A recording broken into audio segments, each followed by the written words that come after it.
નમસ્કાર, મારું નામ છે પટેલ દેવલકુમાર અશોકભાઈ. હું આ સિંહાદા પ્રાથમિક શાળામાં 8/12/2008થી ફરજ બજાવું છું. મારી આ શાળામાં 17 વર્ષ પૂર્ણ થયેલ છે અને બાળકો સાથે સરસ મજાની પ્રવૃત્તિ સાથે અને રમતો સાથે જે શિક્ષણ કાર્ય જે મારો મુખ્ય ધ્યેય છે એની સાથે હું ખૂબ જ આગળ વધી રહ્યો છું. બધા જ બાળકો સાથે ખૂબ જ પ્રેમથી વ્યવહાર કરીને દરેક જગ્યા પર માર્ગદર્શન આપીને એમને પ્રોત્સાહન આપીને આગળ વધારવાનો પ્રયત્ન કરું છું. અનિયમિત બાળકોને શાળામાં લાવવા માટે અને બાળકોને શિક્ષણ સારું આપવા માટે એક નવતર પ્રયોગ કર્યો હતો. એ નવતર પ્રયોગનું નામ હતું પ્લે ડાન્સ એન્ડ લર્ન, કે બાળકો જે વાંચન લેખન ગણનમાં જે નબળા રહી ગયા હતા એ બાળકોને એના દ્વારા સરળતાથી વાંચતા લખતા શીખવી શકીએ. ત્યારબાદ દર વર્ષે જે કલા મહોત્સવ થાય છે એમાં આ શાળાના બાળકો તાલુકા અને જિલ્લા સુધી પ્રદર્શન કરે છે. મારો પોતાનો જ વિષય સંગીત વિષય મારો ફેવરેટ છે, પ્રિય વિષય છે, એટલે મને તો આવડે જ છે, પણ મારામાં જે કળા છે એ મારા સુધી ના રહી જાય અને બાળકો સુધી પહોંચે એવા મારા પ્રયત્ન રહે છે. મારી શાળાના જે બાળકો છે તે ફક્ત કુમાર જ નહીં પણ કન્યાઓ પણ સારું એવું ઢોલક વાદન કરી શકે છે. શાળા સમયમાં રિસેસ સમય દરમિયાન અને જો જરૂર પડે તો બાળકોને રજાના દિવસે પણ બાળકોને માર્ગદર્શન આપું છું કે બાળકો ફક્ત અહીંયા જ ના રહી જાય પણ બાળકો ખૂબ જ આગળ વધે, એમના જે ધ્યેયો છે સિદ્ધ કરે છે એના માટે સતત પ્રોત્સાહિત કરું છું. પછી ઘણા ખરા બાળકો વર્ગમાં 30 દિવસો, એમાંથી બાળકો જે કામના દિવસો હોય એ બધા દિવસોમાં હાજર રહે તો બાળકોને કેટલાક પ્રોત્સાહક ઇનામ આપીને એમને પ્રોત્સાહન આપું છું કે બાળકો સતત શાળામાં વ્યવસ્થિત આવે, રેગ્યુલર આવે અને આગળ વધી શકે. આ સિવાય શાળામાં બાળકોને આવવા માટે ભૌતિક વાતાવરણ અને સારા શાળાકીય પર્યાવરણ સારું મળે એના માટે પણ મારા સરસ મજાના પ્રયત્ન રહે છે. આપ જોઈ શકો છો કે શાળામાં સરસ મજાનું ગાર્ડન છે, તેમજ કિચન ગાર્ડન છે.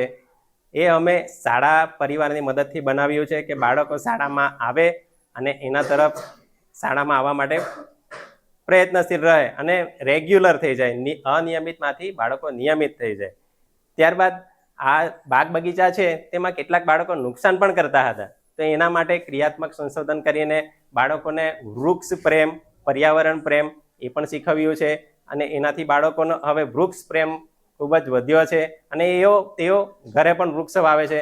દર વર્ષે શાળામાં જે ફૂલો હોય છે, પુષ્પો હોય છે, એની કલમો બનાવીને બાળકોને પણ ભેટમાં આપવામાં આવે છે. બાળકો ઘરે એ પુષ્પનું જતન કરે છે તેમજ વૃક્ષોનું પણ જતન કરે છે. મારી બાળકોને ભણાવવાની લાલસા કે બાળકોને વધુ કઈ રીતે શિક્ષણ આપવું, કઈ પદ્ધતિથી બાળકોને સારી રીતે ભણાવી શકું, બાળકો કઈ રીતે આગળ વધે, બાળકોના હૃદય સુધી કેટલા અંદર સુધી બાળકો સાથે મિત્રતા કરી શકું, બાળકો સાથે કઈ રીતે કેળવાવું અને કઈ રીતે શિક્ષણ આપવું કે મારા બાળકો સરળતાથી શિક્ષણ મેળવી શકે. એના માટે મારા પ્રયત્ન એ રહે છે કે હું જે તાલીમો જે હોય છે એ રાજ્ય કક્ષાએ રિસોર્સ પર્સન તરીકેની તાલીમ લેવા માટે જાઉં છું અને ત્યાંથી ઝીણવટભર્યું જે જ્ઞાન હોય છે તે મેળવીને શિક્ષકો સુધી પહોંચાડવાનો પ્રયત્ન કરું છું. પણ ખાસ મુખ્યત્વે મારા બાળકો હોય છે કે બાળકોને હું ઝીણવટભર્યું શિક્ષણ આપી શકું અને બાળકો એ સરળતાથી શીખે અને આગળ વધી શકે. બીજું કે મારા બાળકો શિક્ષણ મેળવે, એ વધુ યાદ રાખે, બરાબર, એના માટે વિવિધ પ્રવૃત્તિલક્ષી, રમતલક્ષી અને આનંદદાયી શિક્ષણ આપવાનો પ્રયત્ન કરું છું. એટલે મારા વર્ગના જે બાળકો હોય છે એ અનિયમિત હોતા નથી, નિયમિતપણે આવે છે કે બાળકોને નાચીને, એટલે કે અભિનય સાથે, એક્શન સાથે, અભિનય ગીત સાથે, પ્લે એટલે કે રમત સાથે બાળકોને શિક્ષણ આપવાનો પ્રયત્ન કરું કે જેનાથી બાળકોને એ લાંબા સમય સુધી યાદ રહે છે. તેમજ પરીક્ષાઓની વાત કરી, કોમન એન્ટ્રન્સ ટેસ્ટની વાત કરી, એ સિવાય જે નવોદય પરીક્ષા લેવામાં આવે છે કે કોઈ પણ ચિત્રકામની સ્પર્ધાઓ લેવા માટે આવે છે, તેના માટે રિસેસના સમય દરમિયાન કાં તો રજાના સમય દરમિયાન બાળકોને વિષયલક્ષી કે અન્ય તાર્કિક ક્ષમતાઓનો પણ વિકાસ થાય એના માટે મારા પ્રયત્નો રહે છે.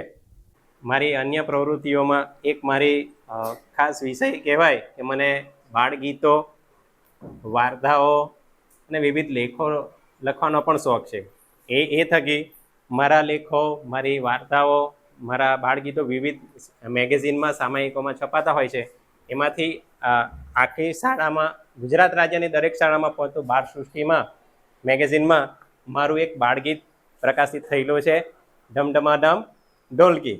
એ રીતે અન્ય સામાયિકોમાં પણ મારા જે વાર્તાઓ છે, ગીતો આવતા રહે છે.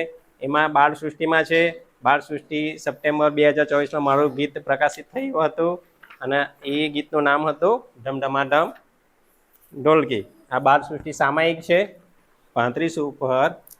હા, સરસ મજાનું ગીત ઢમઢમાઢમ ઢોલકી છે અને એના દ્વારા વિવિધ પ્રાણીઓના બચ્ચાઓ વિશે એની સમજૂતી આપી છે કે બિલાડીના બચ્ચાને શું કહેવાય, હાથીના બચ્ચાને શું કહેવાય, બકરીના બચ્ચાને શું કહેવાય. તો આવા સરસ મજાના ગીતોનું મારું પ્રકાશિત થતું રહે છે, જેના દ્વારા સમગ્ર ગુજરાત રાજ્યના બાળકો પણ આ ગીતનું મજા માણે છે અને માહિતી મેળવે